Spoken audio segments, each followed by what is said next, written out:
Guys, ito na naman ako. Magluluto tayo ng panibago nating recipe. Recipe na naman for today is steamed fish. Ito guys, yung yung isang pampano.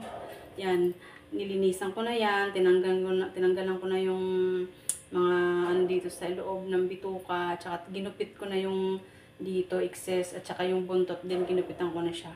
Para mas malasa guys yung ating guys, isda na steamed fish. Steam pampano, natin guys, ihiwain natin dito yung isda natin, gigilitan dito guys, yung dito hihiwain natin para mabilis siya maluto guys, mula dito sa may head, sa may ulo, tapos sa baba. Yan lang, dalawa lang siya guys, back to back lang yan, same lang din paghihiwa guys. Yan, para maganda yung yan guys. Pag in-steam mo siya. Yan. Ito kasi guys, di ba nahiwanan natin, nilinisan natin yung pampano, malinis na to. Syempre, ang ilalagay ko dito guys is guys, ginger at saka guys, yung lemongrass. Yung lemongrass kasi saka ginger, pampatanggal yan ng lansa guys. Once na in-steam mo siya. Tapos, i-salt lang natin to ng pepper, salt, and then lalagyan ko siya guys ng thyme. Para siya, parang yung rosemary, thyme at then rosemary, para mabango siya guys. Hindi ko na siya lalagyan guys ng kalamansi, kasi, or lemon, yung lemon na ilagay mo sa ilalim, ang pampabango nito guys, kasi steam lang natin yung ginger at saka yung lemongrass guys. Try nyo to guys, the best, ang sarap nito guys. At saka yung soy sauce natin ng, yung soy sauce, yung sauce steam fish. Babalawan kayo guys. Ipiprepare ko lang guys. Tapos instead na natin guys, magpapakul tayo sa steamer, ilalagay ko dito guys sa foil. Babalutin ko yung isda. Para 15 to 20 minutes, lutasin yung fish. Lutong-luto talaga guys. See you later guys. Okay na guys, magabalik na ako. Tapos na ako. Isisiso natin siya guys ng salt. Dito sa ibabaw. Pati sa ilalim, lagyan siya natin ng, tansyahin nyo lang guys, yung fish, lalagyan natin siya ng salt dito sa ibabaw.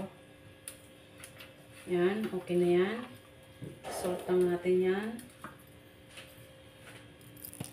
And then, ito na guys, ilalagay ko na yung, yung luya sa ilalim. Parang ipaano lang natin siya guys. Lang kasi, may isang malaki lang naman to eh. Ilagay natin dyan. Sa akin lang to guys Hindi ako sa version ko lang to. Instead na maglalagay ako dyan ng pampaasim sa isda ko guys, ang nilagay ko guys, it's a lemongrass. Isang lang to, isang haba. Tapos tatali ko lang siya. Tapos siyempre, sinupi ko lang to. Ilalagay ko na siya dito guys sa ilalim ng, sa may tiyan, sa loob ng niya sa tiyan. Yan na yan. Parang ganito siya guys. Nilagay ko lang siya dyan. Diba? Tapos ngayon, lalagyan ko rin siya guys ng black pepper. Lalagyan ko siya ng black pepper and then thyme and then rosemary. Yun lang siya guys, yung ating pang-steam dito. I-steam natin yan guys. At saka guys, wait lang, babalikan ko kayo. Tapos ito na guys, maglalagay na ako ng paper. Yan. Lang yan guys, parang i-season ko lang siya. Kunting lang dyan. Tapos guys, lalagay ko na siya ng rosemary guys. Lalagay ko siya ng rosemary sa ilalim ng sa loob. Yun lang yung guys eh. Sorry naman guys. Ano pala to? Meron pala tong covered. Yan, lalagay ko lang yung rosemary sa ilalim. Diba? Rosemary lang ilagay ko yan dyan guys. Yung rosemary. Para matanggal ko yung kanyang lansa. And then guys, diba, may ginger na yan, may na yan. Wala na yung, hindi ko siya nalagyan ng mga lemon or calamansi guys. Tapos guys, dito ko siya guys. Babalutin ko siya guys ng, ilalagay ko sa foil. Irarap ko siya. Dito ko siya papasok yung ating isda. Kasi mayroon naman yan eh. Meron na yung may black pepper na yan, may salt na yan, may ginger na yan para mabilis siya guys. I-steam natin to. Babalutin lang natin siya guys. Balutin natin siya para yung heat ba ng kanyang oil, mabilis siya maluto guys. Company. Kayo guys, itry nyo to guys. Ano to siya guys? As in, easy lang to guys. Mabilis siya guys maluto. Yung fish. Okay, ano na siya, naka-wrap na siya ng foil. Kukunin natin yung ating steamer. Babalagan ko kayo guys, yan lang kayo. Guys, 'di ba? Bumalik na ako. Ito yung binalot natin sa foil yung ating isda para talaga as in totally cook talaga siya sa ilalim. Syempre, dito na ating steamer. Magkapakulo tayo ng water. Ano pang natin? Antayin, 'di ba? Go na tayo. Mag-start na tayo for cooking. So, pasensya na guys, meron ka narinig na ibang guys background kasi sa kabilang bahay yan yung water at tangke nila nagkakarga eh. Kaya guys, dadalhin ko na kayo sa aking pagluluto. Napakadali lang ito na, napakasimple lang guys. Diyan lang kayo guys, huwag kayong iiwan hanggang sa matapos guys. Guys, ito na ako. Magbabalik na talaga ako. Ito na. Wala nang patumpik-tumpik. Lulutuin natin. Mag-iinit tayo ng ating hot water para sa ating steamer. Ito na yung ating fish guys. Ayan na. Ilalagay natin to. Antay lang natin na kumulo yung ating tubig. Tapos, yung ating pampano na fish. I-steam na natin to. Ilalagay natin sa ating steamer. Ano lang naman to guys eh. Kailangan 15 to 20 minutes maluto na siya. Tapos katapos nito guys, habang naka-steam to, mag-prepared na ako para sa sauce natin dito sa ating steam fish. Okay guys, din lang kayo. Huwag niyo akong iiwan. See you later. Paano yan guys? Ito na tayo. Lagyan natin yung ating fish kasi nga kulo na siya. Ito yung the best talaga pag nag-steam tayo. Lagyan natin. Aray ko, mainit ka. Sorry naman guys. Kaya talaga guys, laging may failure tayo dyan. Okay, tatakpan na natin yan guys. Antayin natin ng 15 to 20 minutes yung ating fish na pampano. Guys, see you later. Diba, nagabalik ka naman ako, mga bishi, mga mamshi, mga kumpare ko. Ayan na, titingnan natin yung ating fish. Luto na tayo siguro to guys. Luto na to guys. Oh, naku guys. Oh, luto na nga guys. Luto na. 20 minutes na to guys eh. Diba? Napakadali. Ay ko, init talaga guys. Napakadali lang. Babalikan ko kayo guys. Kasi ito yung ating yung fish natin. Yung sauce na naman ang ating gagawin. Good. Oh guys, paano yan? Dito na tayo. Yung ating sasawsawa natin sa natin ba to? Fish, natin? Steam fish natin. Prepare na tayo ng ating ginger, vinegar, sugar, soy sauce, lemon. See you later guys. Alam niyo naman ako. Nag-iisa lang tayo. Wala tayong cameraman. Kailangan natin, pagigihan natin to. Gayahin nyo to guys sa bahay nyo. Masarap to guys. Guys, ito na yung ating mga ingredients. Kailangan tayo yung lemon. Hiwain natin guys. Yung gagamitin ko lang ito is half. Hindi siya buo. May lemon tayo. Ito yung ating onion. Hahatiin lang natin kasi ito yung kailangan natin eh. Ito kasi, pipit-pitin natin siya. Diba? Nakapit-pit niya siya guys. And then, saka natin siya i-slice. Yan lang yun guys. Kailangan marunong ka talaga guys mag yung utak mo gumagana dito eh. Para maging maayos yung mo eh. Yung menu, yung mga dish mo. Saka alam mo ba guys, kailangan guys talaga maging ka lang, mahaba yung pasensya mo sa pagluluto. Kasi pag wala ka nun, wala kang patient, ay talaga, nganga ka talaga guys. Kung yayamanin ka guys, huwag ka na magluto. Bumili ka lang sa restaurant. Ganito lang yan guys, madali lang yan. Imagine mo na lang na, ayan, ang nagluluto, chef ng sa 5-star hotel. Pero ako lang to guys. Diba? Itabi natin dito, itabi natin. At saka ito guys, syempre. I-garnish natin to eh. Pero lang din naman guys. Slice mo lang yan. Kailangan talaga guys, may TLC ka dito. Tender love and care. Yan guys. Lilitan mo lang siya. Hindi naman ito masakit sa mata eh. Diba? Ang karap yan sa pagkain. Para lang maging ano eh, maging colorful eh. Parang kaya-aya tingnan eh, kaya-ayang kainin. Yun lang yan guys. Diba? Sarap. To the max. Huwag natin sayangin yung mga ingredients natin guys kasi ang mahal. Ako po.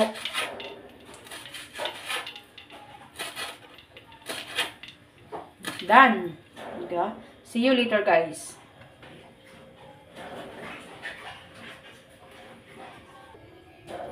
Guys, ito na ang sauce ko ha. Nagalagay ko na dito. 4 lang ito na teaspoon guys na soy sauce. 1, 2, 3, 4 lang ito na soy sauce. And then, Silver's one, the Kenaman. Tapos, lalagyan tayo ng vinegar. Lalagyan tayo ng vinegar is 1 teaspoon na vinegar din. Kaya pa ba ito? Yan, 1 teaspoon. And then sugar, half teaspoon na sugar.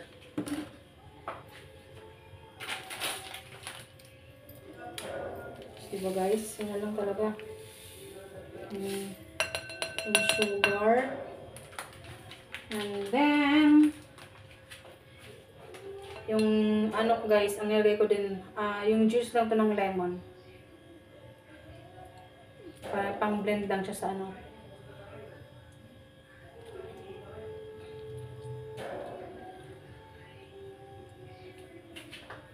Okay, tapos mix lang natin yan para madilute yung ating sugar dyan.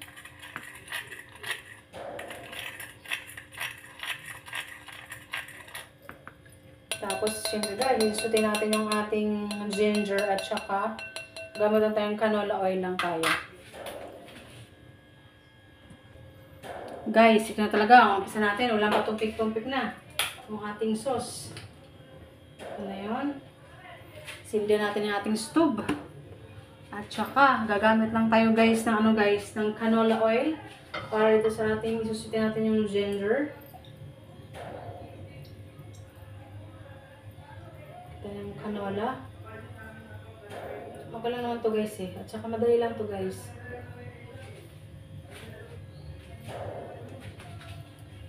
Yung ating oil.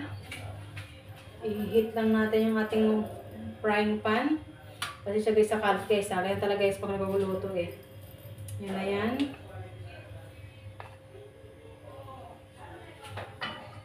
Kaya natin guys, painitin lang natin to guys eh. Tapos ilalagay natin yung ating ginger dyan. Yung ating ginger, isusuti lang natin. Pasensya guys, ano guys ha. Pasensya guys sa konting ano guys ha. Marinig nyo na background na maingay kasi alam mo na. Kakasayan kasi Christmas guys, everybody happy. Kaya guys, ganyan talaga guys ang buhay. Kailangan tayo maging ano, maging program, maging ano tayo guys, ano ba tawag nito sa Tagalog, loading na naman tayo para natin mga to guys. Ganito, pasensya na guys ha, ano ko to guys, walang ano ha, walang basher dyan ha. Kasi guys, yung aking menu is sa akin to guys ha, recipe ko to guys. Para guys, ano, pag once na nakita nyo, natikman nyo to guys, lutuin ko lang guys yung ginger, na maluto lang siya. Naluto yung ginger. And then, naluto na yung ginger. Madali lang to guys. As in guys, talaga, yung naka-steam natin. Easy lang to guys. Napakadali. Lutuin mo lang yung ginger.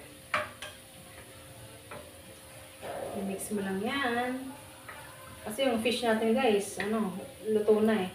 Yung ating steam sauce. Yung sauce ang aking, ano guys, niluto lang. Easy lang to guys. Napakadali lang siya guys. Ito. Yan. At saka guys, syempre, ayan na. Ilalagay na natin yung ating ito. Saka yung sibuyas na ano, na onion leaves. Yun lang guys.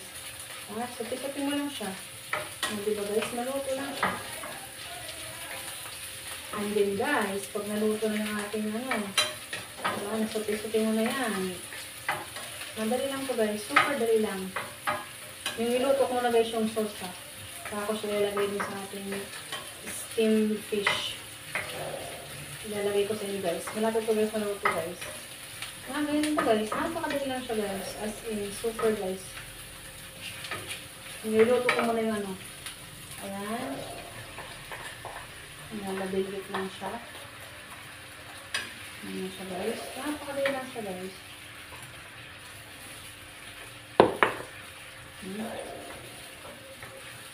Ilang minutes lang yan.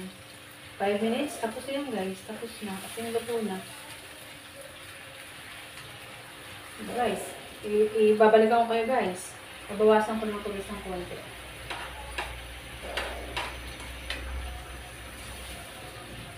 Napakadali lang siya guys. Super easy lang yung paggawa ng sauce. Diba guys? Tapos na ako. Maging translucent pa yan. Tapos na yan guys. Tikman nyo natin guys kung ano. Ang sarap guys. Na-blend yung sour at saka yung ang kanyang tamis-tamis. Ayan. Siya na yan guys. Babalikan kayo guys. Wait lang. I-plating ko lang siya. Diba guys? Tapos na yung aking sauce. Yung sauce ko tapos na. At saka guys, ito na. Madalian lang to guys. Ipi-plating natin siya guys, okay? Diyan lang kayo guys. Huwag niyo akong iwanan. Wait lang guys. Guys, ito na yung ating steamed fish guys. Ipi-plating natin siya guys. Siyempre, alam niyo ba guys, kukunin ko to guys dito sa foil. Or, di ba guys, para maganda yung presentation natin. Oh wow, yummers talaga guys. So, nakita niyo yan guys. Ang sarap talaga guys. Grabe guys, ang sarap. Ipiplating natin to. Oh guys, ang sarap. Ipiplating natin yung ating steamed fish. Diba? Guys, yummers. Yan. At saka guys, ito na yung ating warla. Yung ating, itabi mo natin yung ating gamitan yan sa gilid. Ito na guys, yung ating sauce. Ilalagay natin yung sauce dito guys. Yan na yung ating steamed fish. Napakadali lang siya guys. Napaka-easy lang siya guys. Ano lang guys, diba? Napaka-dali lang siya gawin guys. Kung gusto nyo guys na fresh, maglagay kayo ng ganito guys. So, pang lang siya, decoration lang guys. Diba? Yan lang yun guys. Yung fresh na na sibuyas. Yan lang guys, di ba? Ano lang siya, masyado lang siyang yan, warla yung ating fish guys. Di ba? Ito na po siya, ang finished product natin ng steamed fish. Ang sarap, di ba? So delicious. Yummy guys. Try nito guys. Yun lang ang aking ingredients. Di ba? Na ginger, lemongrass, at saka thyme, and then rosemary, salt and pepper, no? I-wrap, mo lang siya. And then ito na siya guys, yung pampano natin guys. Steamed fish pampano. So delicious. Kain na po. Thank you for watching. Please like and subscribe.